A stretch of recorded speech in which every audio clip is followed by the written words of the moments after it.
Hello kids, आज हम आपको बताते हैं मकर संक्रांति के जादुई त्योहार के बारे में। एक बार की बात है, भारत के एक छोटे से गांव आनंदपुर में मकर संक्रांति का त्योहार बड़ी ही धूमधाम से मनाया जा रहा था। गांव का हर कोना रंग बिरंगी पतंगों और खुशियों की गूंज से भरा हुआ था। इस त्योहार के पीछे एक पुरानी कहानी थी जिसे हर साल बच्चे बड़े चाव से सुनते थे। गांव में एक बुद्धिमान वृद्ध व्यक्ति दादाजी रहते थे। वो हर साल मकर संक्रांति पर बच्चों को एक खास कहानी सुनाते थे। इस बार जैसे ही सूरज उगा और हल्की धूप हर तरफ फैली, बच्चे उनके पास दौड़कर पहुंचे। दादाजी, हमें मकर संक्रांति की कहानी सुनाइए ना। सभी ने बड़े उत्साह से कहा। दादाजी मुस्कुराए और कहना शुरू किया, मकर संक्रांति का त्योहार सूर्य देवता को समर्पित है। इस दिन सूर्य देव अपने बेटे शनि के घर आते हैं। यह दिन हमें यह सिखाता है कि परिवार के साथ प्रेम और मेलजोल बनाए रखना कितना जरूरी है। बच्चों में से एक राधा ने पूछा, लेकिन दादाजी, इस दिन पतंगे क्यों उड़ाई जाती हैं? दादाजी ने समझाया, पतंग उड़ाने की परंपरा सूर्य देवता को हमारी कृतज्ञता व्यक्त करने का एक तरीका है। जब पतंगे आसमान में उड़ती हैं तो यह हमें याद दिलाती है कि हमें हमेशा ऊंचाइयों की ओर उड़ना चाहिए और अपने सपनों को पूरा करने की कोशिश करनी चाहिए। फिर उन्होंने एक कहानी सुनाई।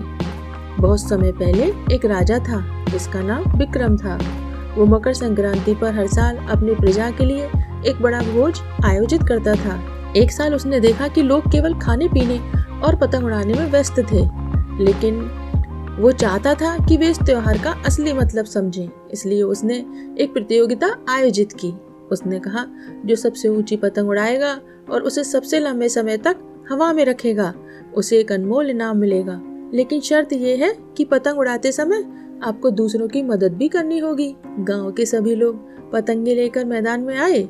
शुरुआत में सभी अपनी पतंग को सबसे ऊपर ले जाने में लगे थे, लेकिन धीरे धीरे उन्होंने देखा कि जो लोग दूसरों की पतंग को सही करने या मदद करने में समय दे रहे थे, उनकी पतंगे सबसे ऊपर जा रही थी। अंत में एक छोटे बच्चे अर्जुन ने सबसे ऊंची पतंग उड़ाई। राजा ने अर्जुन से पूछा, तुमने ये कैसे किया? अर्जुन ने जवाब दिया, मैंने दूसरों की पतंगों को हवा में ऊपर उठाने में मदद की। जब मैंने दूसरों की मदद की तो उनकी पतंगों ने मेरी पतंग को भी सहारा दिया। राजा मुस्कुराया और कहा, ये मकर संक्रांति का असली संदेश है, साझा करना और दूसरों की मदद करना। जब हम दूसरों को ऊपर उठाते हैं तो हम खुद भी ऊंचाई पर पहुंच जाते हैं। दादाजी की कहानी सुनकर बच्चे बहुत खुश हुए। उन्होंने कहा, दादाजी, इस बार हम सिर्फ पतंग नहीं उड़ाएंगे बल्कि सबकी मदद भी करेंगे। उस दिन पूरे गांव में एक साथ पतंगे उड़ाई गईं। बच्चे और बड़े मिलकर काम कर रहे थे।